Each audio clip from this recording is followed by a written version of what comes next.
Le contrôle de soi est notre ami. Nous devons rendre grâce à Dieu pour nous avoir donné cette capacité et pour pouvoir mise en nous ce merveilleux fruit, pour ne pas être contrôlés par nos sentiments et notre pensée et notre volonté. Nous avons le contrôle de soi. C'est une bonne nouvelle. Non, mais tout le monde devrait être ravi de découvrir que vous ne devez pas être bousculé par le diable et mené par vos sentiments et vos pensées, mais que vous pouvez en fait dire « Eh bien, j'ai envie de t'étrangler, mais la Bible dit que je dois te pardonner. Je peux donc me contrôler et te pardonner. » Parlons du contrôle de soi et des autres fruits. Tout d'abord, de l'amour. Comment pourrais-je marcher dans l'amour si je n'ai pas le contrôle de soi? C'est pourquoi je dis que ces deux fruits sont les serre-livres qui maintiennent tout en place. Vous savez pourquoi? Parce que l'amour n'est pas un sentiment, mais une décision. Donc, si je ne vais aimer les autres que quand j'en ai envie, je serai dans le pétrin si je n'ai pas le contrôle de soi. Si je ne vais me montrer dans ces conférences que quand j'ai envie, je serai dans le pétrin si je n'ai pas le contrôle de soi. Je me demande combien de personnes savaient qu'elles devaient être ici aujourd'hui, mais elles se sont levées et n'ont pas utilisé le contrôle de soi. Après tout, qui voudrait utiliser le contrôle de soi pour écouter un message sur le contrôle de soi? 1 Pierre 3, 10. Je peux vous montrer tout de suite comment accroître énormément votre joie.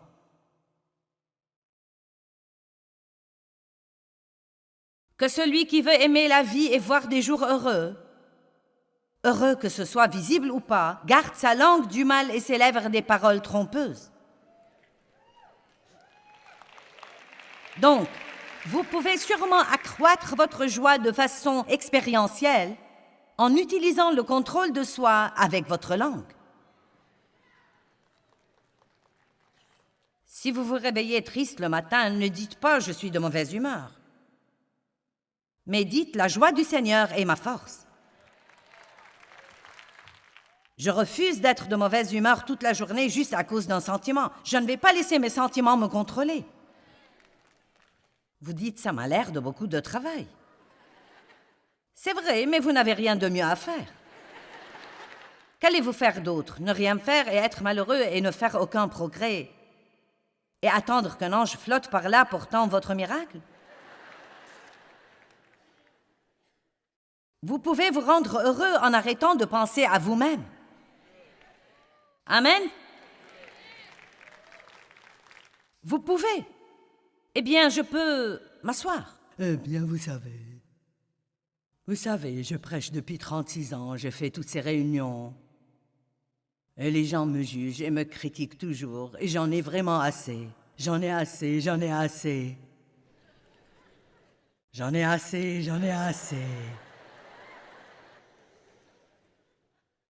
Ça me tue, je ne peux plus faire ça désormais. J'en ai assez.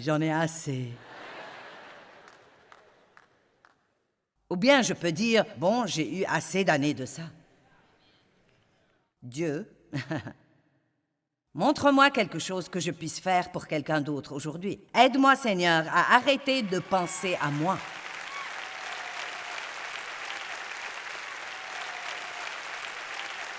Ce ne sont pas nos circonstances qui nous volent notre joie, c'est la façon dont nous y pensons. Il y a des gens ici aujourd'hui qui ont probablement des circonstances incroyablement mauvaises et pourtant, ils sont venus avec joie et ils partiront avec joie et ils seront une bénédiction aux autres personnes. Mais il y a aussi d'autres gens qui ont un petit problème banal et ils sont de mauvaise humeur. Et Dieu soit béni. Je le sais car j'étais comme ça. Dieu merci, j'ai le contrôle de soi. Dieu merci, j'ai le contrôle de soi. Et la paix alors?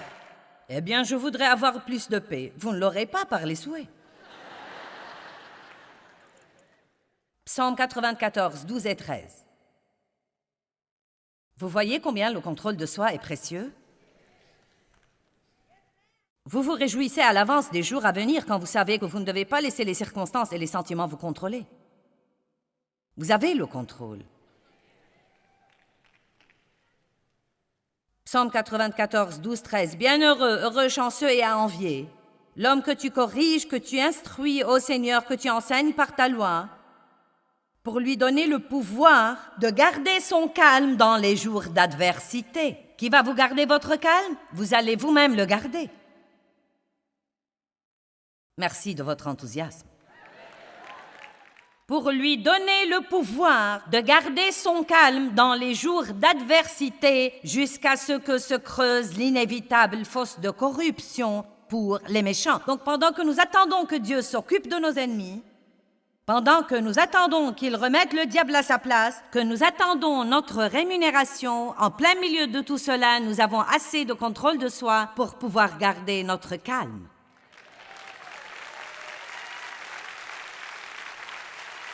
Vous ne devez pas vous tracasser de vos circonstances. Peut-être que vous aurez besoin de vous parler tout seul, de prendre quelques décisions, de prier, de demander à Dieu de vous aider. Mais votre vie ne doit pas être ruinée par une nouvelle circonstance qui surgit et à laquelle vous ne vous attendiez pas. Si nous n'apprenons pas à être paisibles en utilisant le contrôle de soi, le diable va nous épuiser tous les jours et nous voler la joie du Seigneur.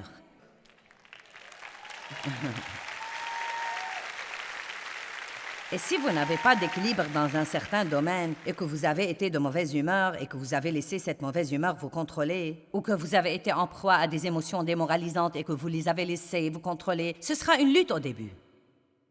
Mais chaque fois que vous remportez une petite victoire, cela la rendra un peu plus facile la prochaine fois. Ne restez pas là où vous êtes, grandissez et soyez prêts à changer. Prenez vos responsabilités. Bien, Jésus dit qu'il m'a donné la paix. Mais maintenant, il me dit d'arrêter de me laisser troubler par toutes ces choses et par toutes ces circonstances qui n'ont même pas de sens. Est-ce que vous comprenez ceci? Dieu merci pour le contrôle de soi. Et la patience alors? Comment est-ce que quelqu'un va pouvoir opérer dans la patience s'il n'a pas le contrôle de soi? Car toutes ces choses sont des sentiments. À l'instant où vous n'avez pas ce que vous voulez, où quelqu'un ne fait pas aussi vite que vous voulez, vous êtes pressé et bloqué dans un embouteillage. Vous êtes pressé et l'employé de l'épicerie n'a pas les prix sur les articles. Et vous attendez, et vous attendez, et vous attendez, et vous attendez, et vous attendez, et vous êtes comme... Donc vous pouvez soit faire ce que je faisais,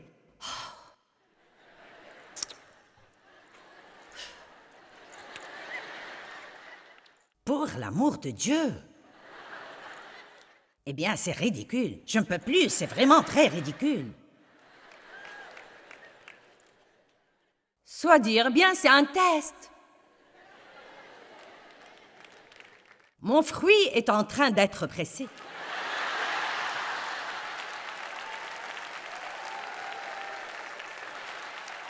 Acte 24-25.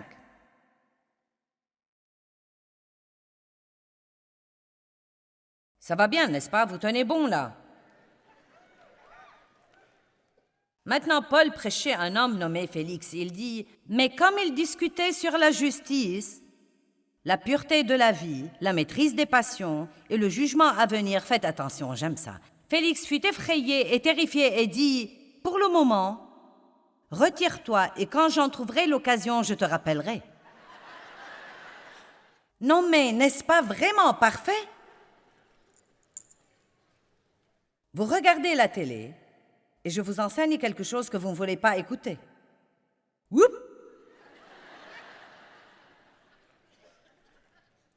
Paul disait à Félix des choses qu'il ne voulait pas écouter et quand il en était à contrôler ses passions, Félix a dit « Oh, va-t'en maintenant. Va-t'en maintenant. Tu dois attendre le bon moment. » Si vous attendez le bon moment pour vous occuper de certaines choses dans votre vie dont Dieu vous convainc, soyez sûr que le bon moment est maintenant.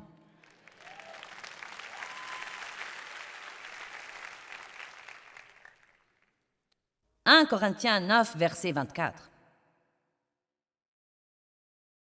Eh bien, je crois que ceci devrait nous tenir en haleine. Ne savez-vous pas que les coureurs dans le stade courent tous, mais qu'un seul gagne le prix?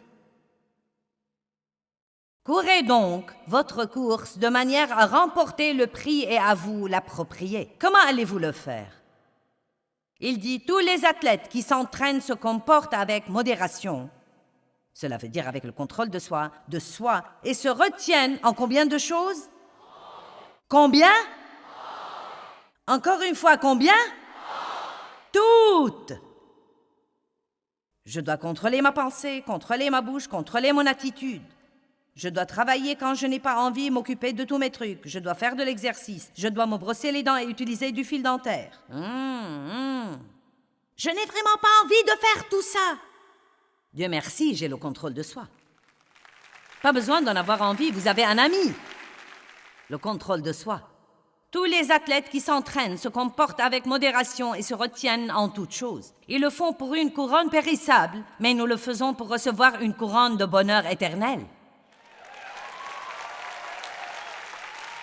Non, mais si un coureur ou un athlète peuvent se discipliner comme ça pour arriver à gagner un trophée, nous pouvons sûrement le faire pour honorer Dieu et être tout ce qu'il veut que nous soyons dans son royaume. Si vous avez Christ dans votre vie, alors vous avez le contrôle de soi, et exercer ce contrôle de soi est la clé pour pouvoir vivre en accord avec tout le fruit de l'esprit qui est en vous parce que vous êtes en Christ. Mais si vous voulez avoir ce que Dieu veut que vous ayez, vous devez être d'accord avec Dieu. Je veux donc vous encourager. Ne dites jamais « je n'ai pas de contrôle de soi » ou « je ne suis pas discipliné ». Vous devez dire ce que Dieu dit de vous. Vous devez donc dire tous les jours « je suis discipliné et maître de moi-même ».